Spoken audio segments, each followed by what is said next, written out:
Aujourd'hui, au podcast Coach to Coach, on a le plaisir d'accueillir un nouvel ami à moi, quelqu'un qui m'est déjà très cher. Pourtant, ça fait pas si longtemps que ça qu'on se connaît, mais je file déjà la vibe puis la connexion. Michael Margulis. Comment vas-tu, Michael? Très bien. Et Good. toi, Adrien? Excellent, excellent. Je suis très content que tu sois ici et que tu sois un des premiers, justement, à faire le podcast Coach to Coach, parce que je suis sûr, tu sais, nos conversations, quand on a eu une bonne conversation, mais elle était déjà assez longue et assez riche, je me suis dit, wow, il y en a des affaires à dire, puis il y a beaucoup de golden nuggets, comme je viens de dire, dans ces conversations-là. Et dans l'échange qu'on va avoir aujourd'hui, pour rappeler c'est quoi le concept du podcast, c'est Coach to Coach. Donc, comme Coast to Coast, on va d'un bar puis on va de l'autre, OK? Donc, j'ai 5 questions pour toi que tu ne sais pas c'est quoi, qui sont en lien avec ce que je connais de toi, le peu que je connais de toi. Puis mon objectif aujourd'hui, c'est apprendre à mieux te connaître, te mettre devant le public qui va écouter le podcast, puis que tu puisses donner un maximum de valeur tout en te mettant de l'avant. Et après ça, on va faire le miroir de ça.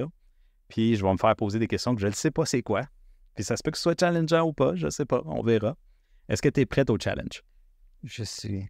Good, excellent. Avant qu'on rentre dans les questions, j'aimerais ça que tu te présentes puis tu nous dises t'es qui, qu'est-ce que tu fais, d'où tu viens, où tu t'en vas. Je m'appelle Michael Margulis, comme tu viens juste de dire. Je pratique la médecine chinoise depuis beaucoup de temps, 15 ans à peu près. Et toute ma vie, j'étais sur la quête spirituelle.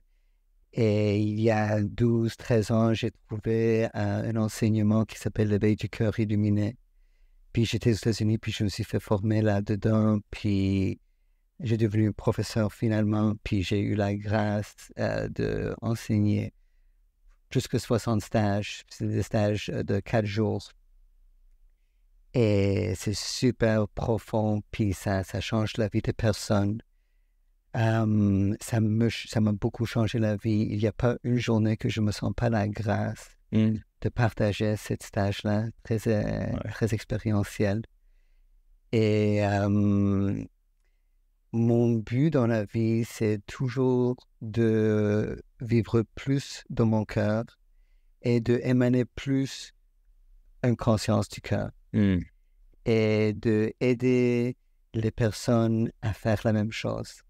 Et d'aider les personnes à guérir n'importe où ils sont dans leur chemin, de leur aider à prendre le prochain pas.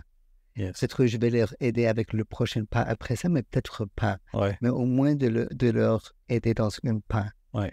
Et d'apprendre en même temps pendant que tout ça se passe. Ouais, c'est quand même fou. Tu sais, les coachs, j'ai souvent cette discussion-là avec d'autres coachs qu'on coach pour apprendre. Tu sais, malgré qu'on aide, malgré que des fois les gens se permettent de guérir avec nous autres, ultimement, on le fait aussi pour nous-mêmes également, puis on reçoit, puis on apprend, parce que tous les angles qu'on a devant nous, puis tous les challenges que les gens nous lancent, c'est souvent c'est des affaires qu'on n'a pas vécues, mais c'est un nouveau point de vue qu'on n'avait pas vu, qui nous permet de passer à travers ou expérimenter un point de vue sans qu'on ait eu à le vivre nécessairement. Il faut qu'on le vit à travers quelqu'un d'autre. Fait que ça enrichit beaucoup notre chemin. 100%. Et ce que j'ai remarqué, que plus que je suis présent, plus que je remarque que la guérison ou la sagesse, parce que je considère que c'est la même chose, est une qui m'implique aussi. Je peux apprendre de chaque situation. Des fois, c'est d'apprendre des erreurs des autres, des autres pour ne pas faire cette même erreur peut-être, mais aussi de voir comment que l'univers peut arranger, parce que tout le monde a les mêmes éléments.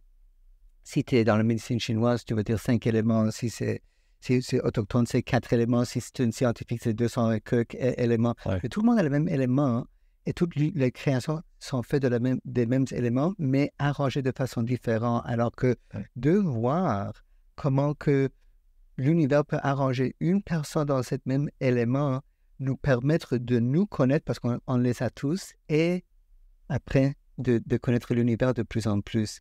Et alors que de plus en plus que je suis présent, de plus en plus que j'apprends et je guéris aussi dans des situations. Et parce qu'il n'y a rien qui est au hasard. Alors que c'est très riche. je sens qu'on est très chanceux. Oui, absolument. Super belle réponse, super belle intro. Là-dessus, je te lance dans mes questions. Okay. Es-tu prête? Oui. Donc, ma première question pour toi, Michael, c'est comment est-ce que ta pratique de l'ouverture du cœur te guide au quotidien? Surtout quand tu fais face à des moments rough ou des conflits ou des grosses périodes de stress. Oh, écoute, quelle bénédiction de vraiment avoir accès à cette technologie interne du cœur. Mm-hmm.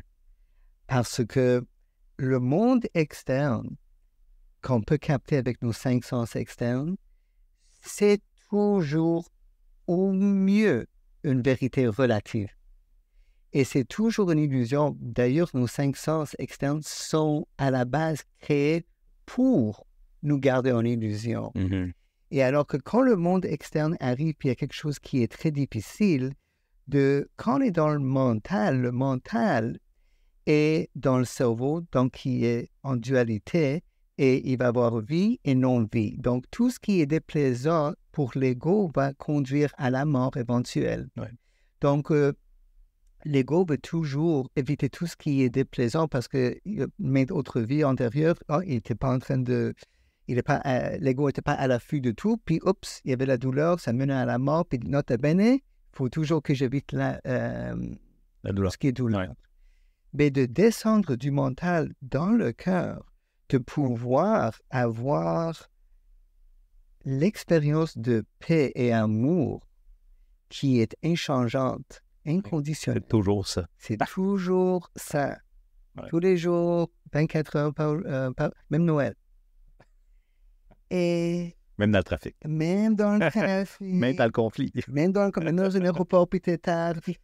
Ouais. Puis, de pouvoir avoir un petit mot avec notre moi supérieur. Mm-hmm. Et aussi d'avoir un petit mot avec nos guides. Ça peut être quelque chose qui fait en sorte que notre difficulté dans la vie dure 2 minutes, 2 jours, 2 mois, 2 ans, ou même plusieurs vies. Et alors que la manière qu'on procède dans des situations, est-ce qu'on va faire comme, pour emprunter ton expression, le jujitsu pour renverser ça, parce que tout dans la vie arrive pour le mieux. Ouais. C'est juste que des fois, c'est déplaisant. Oui, ouais. Exact. Donc, si admettons, je reprends un peu, je ne suis pas capable de répéter tes mots verbatim parce que c'est trop riche. Est-ce qu'on pourrait dire que le cœur, pour te mettre, pour passer au quotidien, pour passer dans le fond du stress à quelque chose de plus calme, tu te recentres avec ton cœur? Oui. Systématiquement? Oui. OK. Et une chose que je me rappelle tout le temps, c'est que qu'importe si c'est un lockdown pour le COVID ou si la banque appelle pour avoir ton argent, dans le cœur, tu n'es jamais attaché à des situations externes. Tu es toujours libre dans le cœur. Oui. Ouais. Puis, est-ce que c'est vrai que une autre question supplémentaire qui ne fait pas partie de mes questions, évidemment, parce que je t'avais dit que ça allait sparker d'autres questions. Est-ce que à ce moment-là, dans le cœur, il n'y a qu'une seule vérité? Ben, ça va dépendre à quelle profondeur de conscience on est dans le cœur. Mm-hmm. Okay? Parce que si je rentre dans le cœur, j'ai amené mon ego avec, puis les tracas, les dérangements, les pensées, tout ça. Mais plus que je reste dans le cœur, plus que je raffine, et plus que cette conscience se raffine, et on va éventuellement arriver à divinité pure. Mm-hmm. Qui est inchangeante après ce que j'ai pu expérimenter jusqu'à maintenant. Ouais. Alors que oui et non, ça dépend de quelle profondeur de conscience on est quand on est dans le cœur. Tout à fait. Oui. Clairement, toi, tu utilises cet outil-là parce qu'il est ouvert. Donc, tenons pour acquis que la plupart des gens n'ont pas ouvert cet outil-là ou qu'ils ne l'utilisent pas comme ils pourraient l'utiliser. Quand les gens ils résistent justement à leur ouverture de cœur, quand il y a de la misère à ouvrir leur cœur, des fois, ils ne savent pas qu'il faut l'ouvrir. on a tendance à ne pas penser qu'il faut l'ouvrir, mais quand il y a de la misère, quand ils te donnent, mettons, de la résistance, qu'est-ce que tu leur conseilles justement pour passer au travers? Comment est-ce qu'ils peuvent changer leur vision de la vie, justement, s'ils se permettaient d'ouvrir leur cœur? Ben, écoute, en partant dans les stages que je donne, le stage s'appelle l'éveil du cœur illuminé. Donc, le monde, ils savent un petit peu à quoi ça sert. Ça va t'éveiller le cœur et ça va s'illuminer. Oui. C'est pas mal ça qui va arriver. C'est ça. Alors que soit qu'ils ont vu un petit annonce ou quelqu'un leur a dit, ils vont savoir que c'est dedans. Est-ce qu'il y a des personnes qui résistent? Oui, parce que des fois, ils ne croient pas qu'ils peuvent. Ils sont là parce que, quelqu'un leur a dit ou quoi que ce soit. Et alors que je vais essayer de faire en sorte que c'est c'est quoi l'expression? De enlever la pression, OK? Et avec la manière qu'on les guide, de les comme s'immiscer dans leur propre cœur. Alors que sans nécessairement qu'ils sachent qu'ils vont y aller rentrer dans le cœur, mais comme de leur triquer un petit peu, de triquer un petit peu. Alors ça, c'est une manière que je fais ça des fois, mais vraiment, c'est vraiment juste de défaire la pression. Fait que toi aussi, tu fais le soul jutsu finalement. Des fois, parce que tu ramasses dans une prise de cœur. Oups, je suis dans mon cœur, qu'est-ce qui s'est passé? Oui, puis écoute. I was standing and now I'm in the floor. c'est ça. Puis écoute, c'est pratique des fois. Oui, absolument. Fait que dans le fond, tu as tes moyens pour rendre les gens, contourner les résistances naturelles des gens qui auraient peut-être par le mind ou l'ego, qui voudraient bloquer une expérience ou un potentiel inconnu, j'imagine? Oui. Et aussi, pratico-pratique, il y a des manières parce que nous, on pense intérieur et extérieur. C'est normal parce que, on pense qu'on est dans un monde duel. Mais réellement, il n'y a pas d'intérieur-extérieur. Alors que quand les personnes, souvent les personnes pour se protéger, parce que la vie était blessante des fois, ils sont recouverts le cœur avec de armure. Oui, il y a une armure. C'est une armure, c'est ça. Et alors que de enlever les armures extérieures, enlève aussi les armures à l'intérieur, sans que ça soit comme évident. Oui. Alors que ça, c'est une autre manière pratico-pratique qu'on fait dans tous les stages, qui est comme ça. Qui est dans le curriculum, alors que tout le monde passe par là. Et il faut dire aussi que le monde qui sont pas, c'est pas leur destin de rentrer dans leur cœur, d'ouvrir et rentrer et guérir tout ça leur cœur. Ils ne vont pas y aller à mon stage. Il pourra pas. Des fois, il y a quelqu'un qui, après comme le premier 2 heures d'introduction, ils ne reviennent pas. Oui, je comprends. Oui. Ils ne sont pas prêts à ça, ils ne veulent pas ça. Non, exactement. Ouais. D'ailleurs, notre ami qui nous a fait rencontrer au stage que lui, il a fait en 2019, il y avait quelqu'un qui, je pense que c'était au midi, 2e journée, qu'il a décidé, je ne reviens pas. Mais c'était excellent pour tout le groupe. Ben oui. Parce que l'égrégore, finalement, a été vraiment une qui était cohérente dans une sens, qui aide les personnes aussi, même dans leur résistance. Oui. C'est quand même très drôle. Je vois le temps avancer. On est pratiquement déjà rendu à la moitié, donc on va accélérer. Puis, comme je t'avais dit en début, ça va vite. Ça va vite. On a beaucoup de matériel à dire. Ma 3e question, c'est comment est-ce que tu fais comment tu fais comprendre aux autres que l'ouverture du cœur, c'est essentiel, même dans un monde qui court après le concret et le logique. Tu penses que ça pourrait changer quoi dans notre société d'ouvrir son cœur? Mais... En 2 minutes. Non, c'est pas vrai. Si on regarde en arrière, il y a 30 ans, mais c'est très à la mode le cœur maintenant. Écoute, je me rappelle qu'il y a 30 ans, je cherchais comme pour apprendre le Qigong et l'énergie et tout ça, puis c'était très difficile à trouver. Maintenant, tu rentres normalement, peut-être le monde, il parle de l'énergie. Alors qu'il y a quelque chose on est en évolution, puis c'est pas si bizarre pour le monde quand tu leur dis, écoute, le monde extérieur est bâti par le cerveau qui est un appareil duel. Donc, tout ce qui est duel peut juste créer la dualité. Ouais. Mais le cœur, c'est un environnement, un appareil qui est en unité conscience. Donc, la conscience ambiante nous amène tous à la conscience unitaire et conscience d'amour. Donc, est-ce que tu vas y aller vers là? Est-ce que tu veux y aller en résistance ou est-ce que tu veux y aller avec la vague? Avec le flow, là. C'est ça. Mais encore, c'est plus rare que je dois convaincre le monde parce que le monde vient à moi. Ouais, Ça, c'est ça. alors, il faut dire, mais l'univers est toujours très créatif, va amener autre chose parce que les résistances d'une personne guérit les résistances méconnues qu'eux, ils ont, les résistances qu'ils ne savaient pas qu'ils avaient. Et ça leur convainc encore plus. Alors que cette personne qui résiste est une bénédiction pour tout le monde. Ouais. Parce que ça, c'est le groupe la résistance du groupe qui passe au travers d'une personne, on va dire. Okay. Oui. Il y a beaucoup c'est très chargé ce que tu viens de dire parce qu'il y a beaucoup de concepts. Puis, évidemment, nous, on le fait par podcast, donc les gens ne voient pas. Il y a des caméras, évidemment, tout ça, c'est filmé, mais toi, tu as une image de ton atelier quand tu le vois arriver dans ton atelier. Fait que tu vois les dynamiques, justement, avec les gens. Je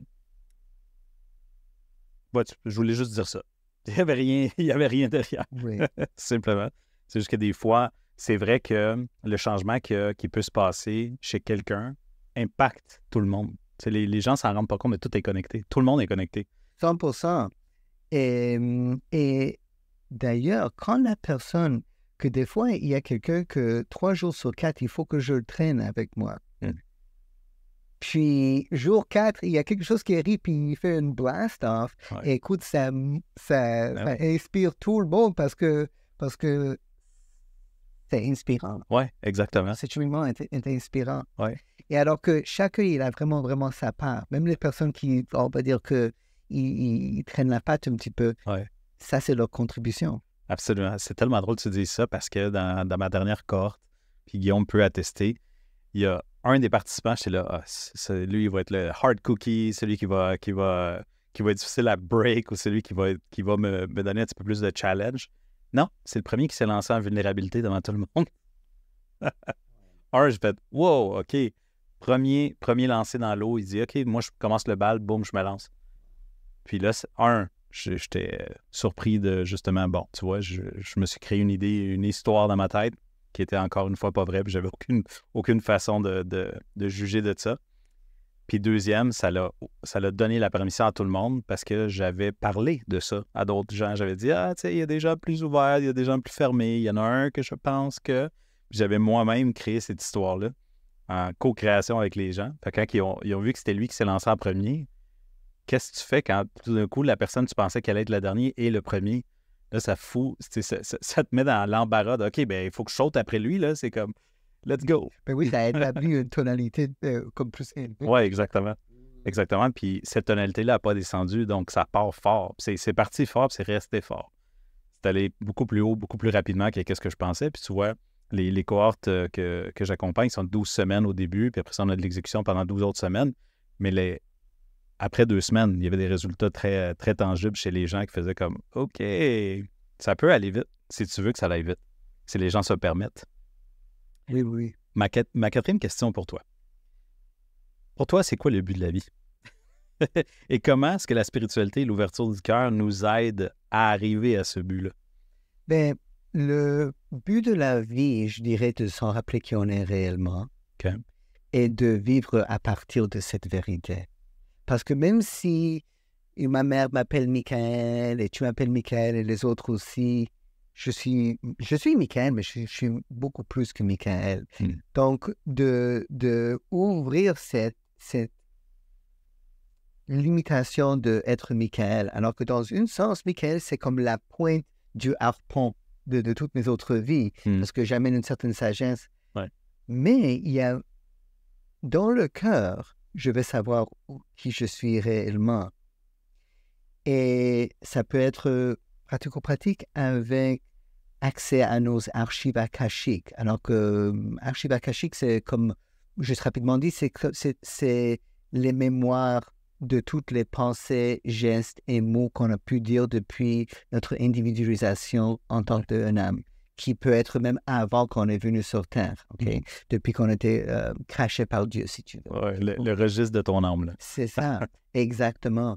Et alors que là-dedans, on va savoir, oui, les fois que j'ai coupé la tête de quelqu'un, j'ai fait ci qui était mal, j'étais un prince, j'étais un artisan, j'étais un fermier, mais cette sagesse qu'on avait thésaurisée dans ces vies antérieures, on a accès à ça. Ouais. Et c'est dans le cœur. Ce n'est pas la seule manière, mais c'est une manière qui est excellente. Alors que dans le cœur, on va se rappeler qui on est, E majuscule, réellement, et on va pouvoir vivre selon cette vérité-là.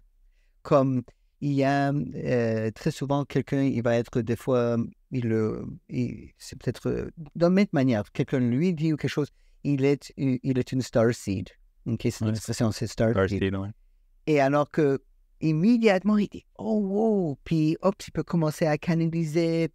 Et alors qu'il y a cette rappel parce que ça revient aux croyances finalement. Hein? Alors que si on sait que, oh oui, une fois j'étais une prêtre à Chichen Itza. Ouais. Oh, du coup, je peux commencer à faire des cérémonies. Puis quand j'y passe quelque part, je demande mon âme, ah oui, je devrais amener une quartz pour enterrer quelque part. Tout ça fait du sens. C'est ça, exactement, ça fait du sens. Et alors qu'on peut vivre beaucoup plus selon qui on est réellement. Et dans le cœur, ça va vraiment nous permettre d'avoir ces informations-là, ce savoir-là, et même pratico-pratique aussi, même si ce soit mystico-pété, de parler avec notre âme. Ouais. Dans notre cœur, notre âme habite là. Ouais. Et alors que notre âme et nous, juste notre niveau raréfié, alors de faire un pont sur cet espace-là et de rapprocher à notre âme et de pouvoir manifester ce qui est dans nos lignées de temps les plus élevées, les désirs les plus élevés de notre âme, est une qui va nous permettre de clairer le plus de karma possible, de grandir comme une âme le plus possible et de contribuer notre dharma le plus élevé qu'on peut. Tout à fait. Oui. C'est drôle parce que tu sais, t'as balancé beaucoup de langage spirituel. Puis c'est pas ça veut dire il y a des gens qui vont, s'ils sont perdus en ce moment, c'est tout à fait naturel.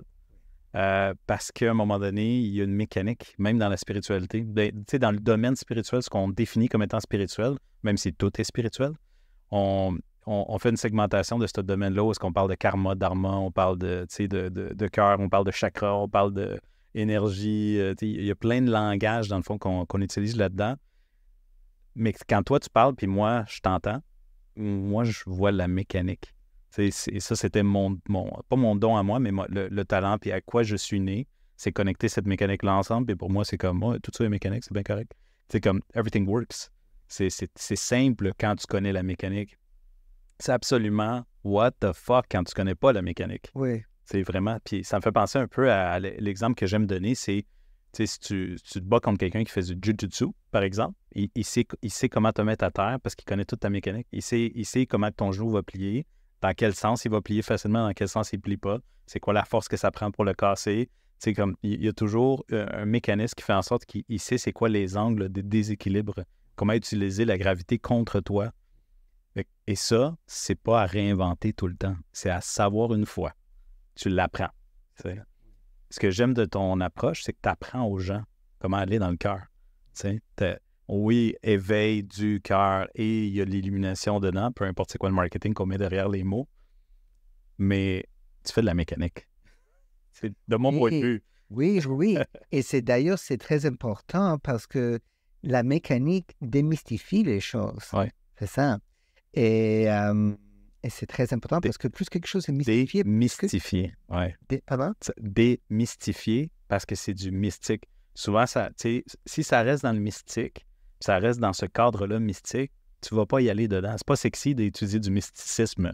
C'est ça. Parce que c'est caché, c'est occulté, ça rentre dans la métaphysique, alors que tout et moi, on fait comme non, tout ça, c'est common knowledge. Ça devrait être normal, mais c'est pas normal. Ça a été enfoui.